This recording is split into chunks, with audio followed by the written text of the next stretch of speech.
get Do you think they're doing the same thing with Jim Carrey now that they did with you 30 years ago? Try to ridicule him and call him crazy and say all the bad shit towards him because he's kind of had a spiritual awakening. He wants to stay away from the media and he's in the woods and just try to heal himself and get away from the false shit that he was involved in for so long. Well, I spent an evening with Jim Carrey actually at his home with my son Jamie some years ago when I was in LA, and we had a very interesting chat. And again,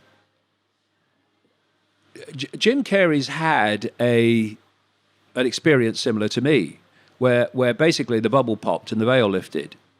And it can be a challenging time because suddenly you're perceiving another reality that's so different to the one you've been perceiving before. And of course, when you start talking about it, for reasons we've discussed, you're going to get ridiculed by the mainstream. The trick is not to care. And from what I've seen of Jim, he don't care. And, people just thought, look at the range of things you perceive. Is that really the limit of what there is to perceive? Is that really the limit of what there is to know? Is that the limit of ways of seeing the subjects you have views about? Well, of course not. It's a tiny, tiny, tiny fraction. Anybody's views are a tiny fraction of possibility. So why aren't we exploring all possibility?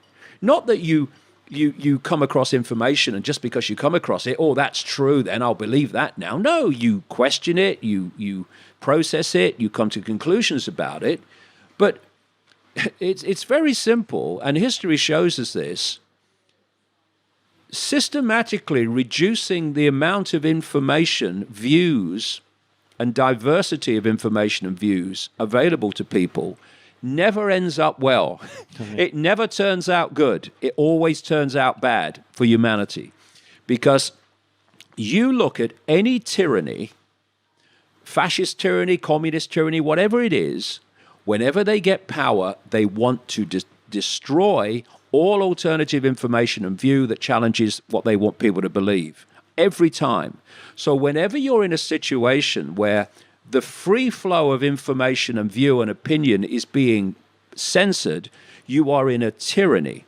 And what humanity has allowed itself, not everybody, of course, but great numbers, especially the political correctness groupies, is they've allowed themselves to become a tyranny while claiming to be anti-tyranny.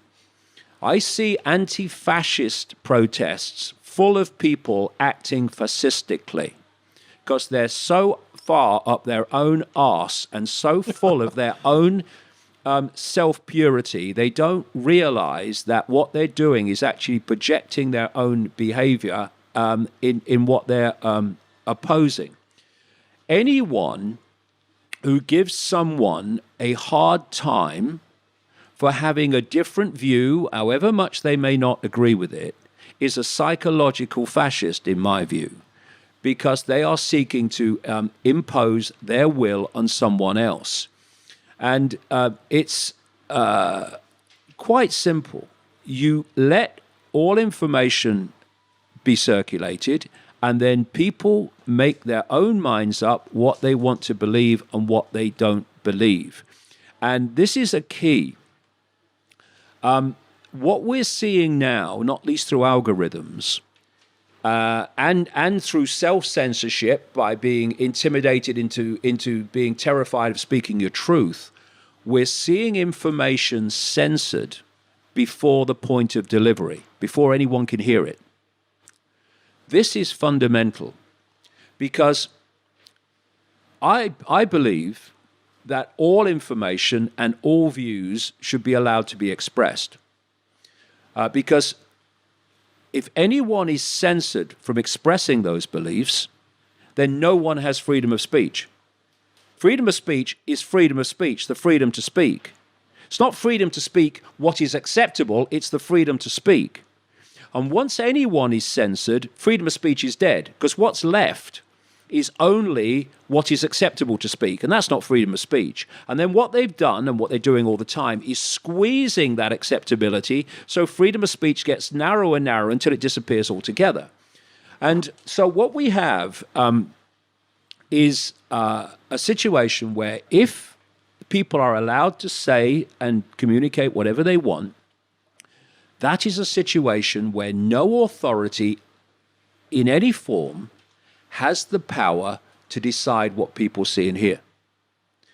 Once you start censoring before the point of delivery, which, as I say, algorithms and self-censorship is now doing, you are giving authority the power to decide what people see and hear. And of course, it starts out with one excuse. We must stop jihadis,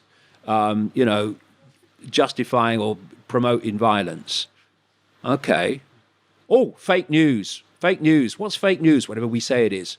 We've got to stop people saying fake news, so we're going to censor that. The more people we can get to be victims and upset, the more excuses we've got to censor even more, right? Yeah. So give people all the excuses they want to be upset and to feel a victim, and then we can censor people saying things that upset them. And so you're moving along this road. None of that can happen when we have the free flow of information, nothing censored. So people say, well, what about, saying go and kill people? Yeah, but there's laws against that. There's laws against that. There's laws against telling people, oh, burn that house down. But they're after the point of delivery, which means you can deal with the extremes of how people use speech, but it's heard. Mm-hmm. Then you can deal with it if it needs dealing with it. And most speech does not need dealing with at all. Come on, let's go and kill this person. Well, obviously, you deal with that. You have to deal with that. But it's after the point of delivery. And as long as we hold that line, authority has no power to censor. What we're seeing now is the opposite of that. Before that line is where most censorship is starting to happen, and thus freedom is disappearing.